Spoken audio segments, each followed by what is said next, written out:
Hello all, welcome back to Consciousness Rising.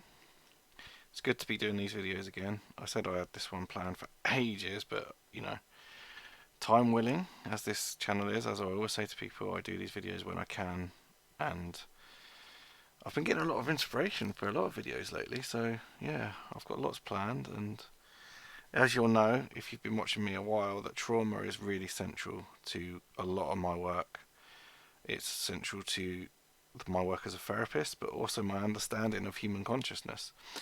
And in this video, I've done my very best to kind of show you that trauma is really, it comes in three different formats, you know. Um, and I've sort of cut it down, and I'm going to explain each one and how they are different, and yeah, the impact of it and how we can heal from it. Because I don't believe that we have to stay victims. That's one thing you'll get from my channel. I'm not a doom monger. I want to show people how to shape their own consciousness, let go of trauma, and become an individual soul on this planet. So, that being said, let's get started. So, this is a video on the different types of trauma. Okay, so as I said, I've basically narrowed this down to there being three different types of trauma that we experience on an individual level, but also on a collective level. Now, this will also tie into my videos on Carl Jung and the collective unconscious, because absolutely that is so key to understand. My understanding of that and the archetypes and everything to do with that ties in very nicely, I think, to this. So yeah, you've got your personal trauma, which is completely individual to you, and that will be all the different things that have happened to you on an individual level. You also have what's called secondary trauma, and I'm going to explain as the video goes along. As a species, we are all suffering from and have in our collective unconscious ancestral trauma that goes deep, deep rooted into the past. I'm not in this video going to go too deeply into that because the subject is huge. If you want to know more about that, you've got people like Emmanuel Velikovsky who you can read on. Michael Tsarian touches on this quite a lot. It's very, very important, and I do believe this is one of the reasons that a lot of humans, beings walking this planet, are very infantile, because they're not dealing with this. And I think there's so much to be said on that. It's a huge topic. I hope to cover it one day in the future, but I'm just gonna. This is just again a very brief sort of cutting down. A lot of my videos, what I try to do is I try to take very big concepts, and I don't. I try not to use too much sort of psychobabble, and I try to make things in a human to human understanding, and really, as if I was talking to you if we were out on a walk or something, or you was in my living room and we were getting into a deep discussion. That's how I want these videos to appear. I'm just a humble guy, um, trying to live my life, but also working all these things out, and I'm, gifting this knowledge for free. So, yeah, that's why I appreciate comments. You know, if people want to comment on my video, I'm all, I'm happy to engage in conversation with people when I can. So yeah, three different types going on we've got, and yeah, each one is kind of deeper than the other, I guess.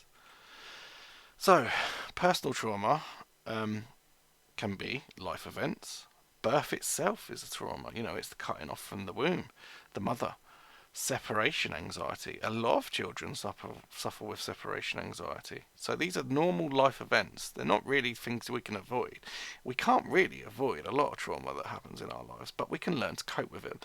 That's where all my thought goes to. It's how we cope in life. Life is stressful, and it's a journey, and it's a challenge. However, if we can learn these techniques and different things that I show on this channel, we can deal with life in a much more sort of productive way, I believe. So I've put there, when left unhealed or unprocessed, will cause defences and armouring in the body, a la Wilhelm Reich. I've covered a bit about him before.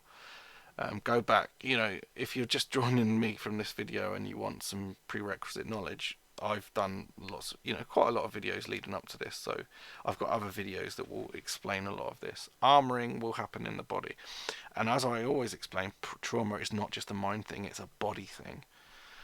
And then you've got PTSD, which is basically extreme trauma.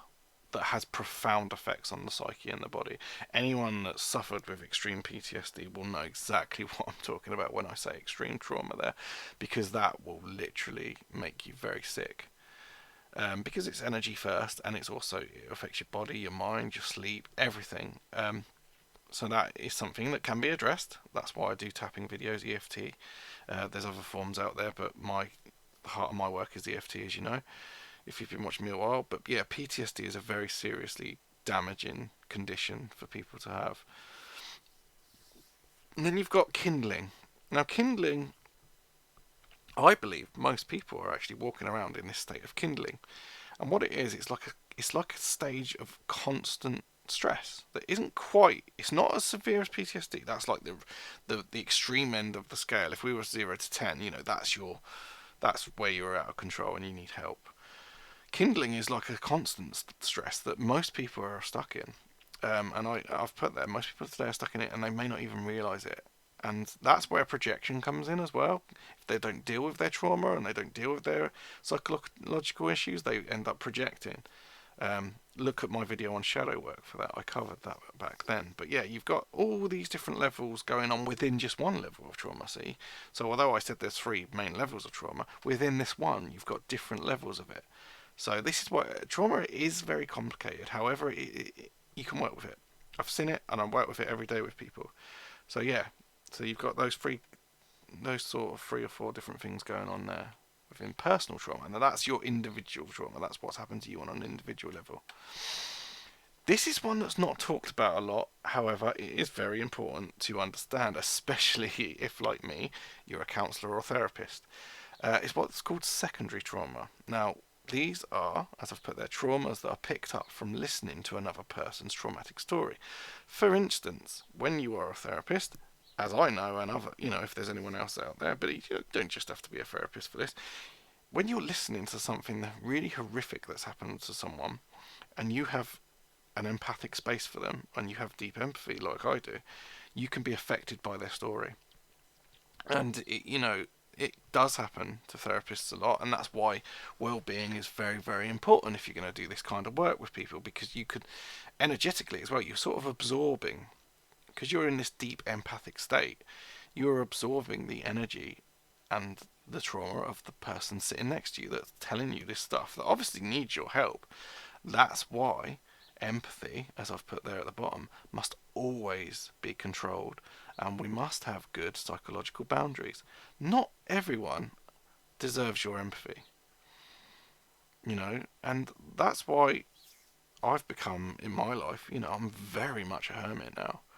Obviously, I meet people a lot in the work that I do, and I do see my family on occasion, and bits and pieces. But I'm very, very, very much like a hermit, and I'm happy that way, because when you are in this sort of empathic state, you become very, very sensitive to other people's energies and other people's stories and ideas, and that can be damaging. It's a bit like when I laugh when I say this. Most people are put into secondary trauma through the news. For watching their telly, absorbing all the crap, even though most of it's lies. And it's done very deliberately, I might add, so that's a bit different here, because that's done through gaslighting and mind control. However, you might just be listening to a friend who's gone through something really, really horrific. And you might not be in a state to be able to help them, because you haven't dealt with your own stuff. This is why when you train to be a counsellor or a therapist, you have to do your own therapy, because it's about weeding out and dealing with your own issues before you help another. You must come first. And like I say, empathy must always be controlled. Psychological boundaries are very, very healthy. So that is secondary trauma. It's when you pick up on someone else's trauma through word of mouth or whatever. This is the deepest one. Like I said, I'm skimming the surface here because this is huge.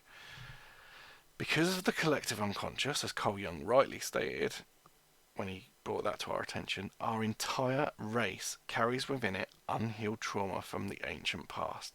This is so key to understanding why we are manipulated, because it, as I've put there, it is preyed upon by the dark occult through mind control. They know what your ancestral fears are. They know that you have a collective unconscious and that we all have this buried deep within our right brains, if you like, because that's the ancestral brain, and they know how to manipulate it to bring out these fears in us. That is gaslighting. That is black magic, and it's happening every day until you learn to control it. And that's why my first so many videos, I can't remember how many I did in slide format, were all about mind control, because I want people to be able to understand the methods in order so then they can protect themselves. Because if you don't control your consciousness, someone else will. There are lots of psychopathic predators out there, unfortunately, that's just the way it is, who will prey on it, and they know your psychology. Okay, and I'm not being a doom monger. I'm telling you the truth, and then I'm showing you how to take your power back, because that's what I've done, and anyone can do it.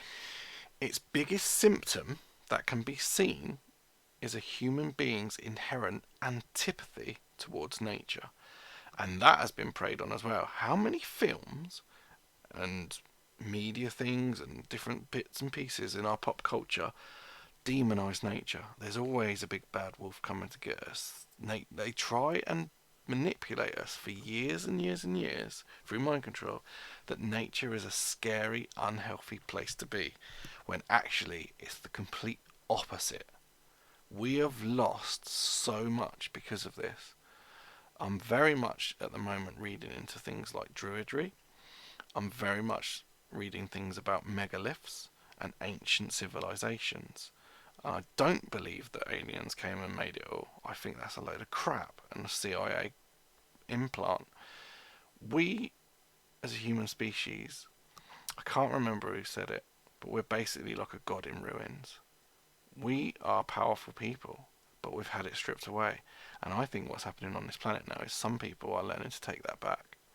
And that's why people become so interested into sort of these ancient belief systems, and and that's why I'm a pagan. That's why I've been a pagan for years. Whether it's being interested in sort of Native American spirituality, which I did for many years, still am very interested in it. And to my love of nature and the magic, the real magic in the universe is nature. You can get, and there's loads of documentaries and stuff on this. I can't remember stuff off the top of my head, but you can get like the golden phi ratio in a seashell, and it's also that same mathematical input is in a galaxy. As above, so below, and that is magic. That is the magic of life. But we have an antipathy towards nature, and I think it's because of catastrophes that have happened on this planet, very big ones.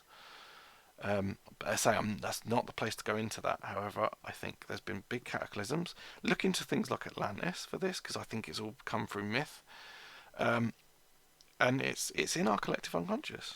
And I think that's why many people are scared of nature. You take a person to the woods and ask them to stay there all night when it's dark. Most people couldn't do it. Yet nature is our home. We are nature, and that's the other thing as well. We're so made to believe that we're separate from it when we are it. You see what I mean? This is how clever these bastards are. So, this is another key part of trauma. Trauma that we experience will play on and bring to the surface past traumas. Therefore, traumas can stack together. So, this is why it's so important to do something like the I can't remember the technique now. The one I showed you, where you go through your whole life and you think right back, and you might go to the first trauma that you remember, and it might be when you were 5 or something, and you remember being bullied maybe at play school or something, and you sit with it and you assess how you feel about it. If there's any anxiety or tension in the body, that means it's unhealed. Therefore, apply EFT to it, clear it out. Then you might have one at age 12, I don't know, where your parents, I don't know, toxically shamed you for something. Then again, how does it feel now? Is it in your body now? If it's there, any inkling, tap it out, use EFT. If you do that enough, you won't have this kind of trauma stacking, as I call it, and then when you face a stressful situation, because as I said, we live in a sort of, you can't avoid trauma, and God forbid, like, I don't want anything bad to happen, but say like you go and have an accident. If you've got loads of trauma in your past, it will open all those back up. They're like wounds. So therefore, the trauma that you're going through will be harder to go through because it's opened up all the past ones. See, that's why it's so important to clear them all out and become an individual and deal with it. But yeah, um, it's very important to note that trauma does stack together in that way. And I've said this before, but I'm going to say it again until I'm blue in the face. Most therapeutic interventions do not correctly address trauma because they are predominantly talking based. As I have said previously, trauma gets stuck in the body and therefore requires body work to release it. Alongside the talking, I might add. The talking is still part of it. In fact, art's an amazing, powerfully thing to get involved in as well, especially if you're too left brain dominant, which is most people in the West, I might add. But therefore, that's for another video. I've got a video coming up about child development that's going to sort of hone in on it. In fact, more often than not, talking therapy actually re-traumatizes the client. And that's the sad part, because people go for help and they end up worse off because they have to relive it through talking, and then they leave the room in a better way. My whole idea about doing therapy with people is that I hope that they walk out the door a bit better than when they came in. And I ask people that sometimes before the end. I say, I'm aware of the time, we've got about 5 minutes left, and I might do a sort of summary of the day's session. And I say, how do you feel going out? Most people say, weight's been lifted, I feel a bit better, I've been able to think of this thing in a different way that perhaps I did before. And that's just the strength of the relationship. And if they've done tapping, then, well, I mean, they've done very deep healing. And as I've put at the bottom there, EFT is at the heart of my work with trauma.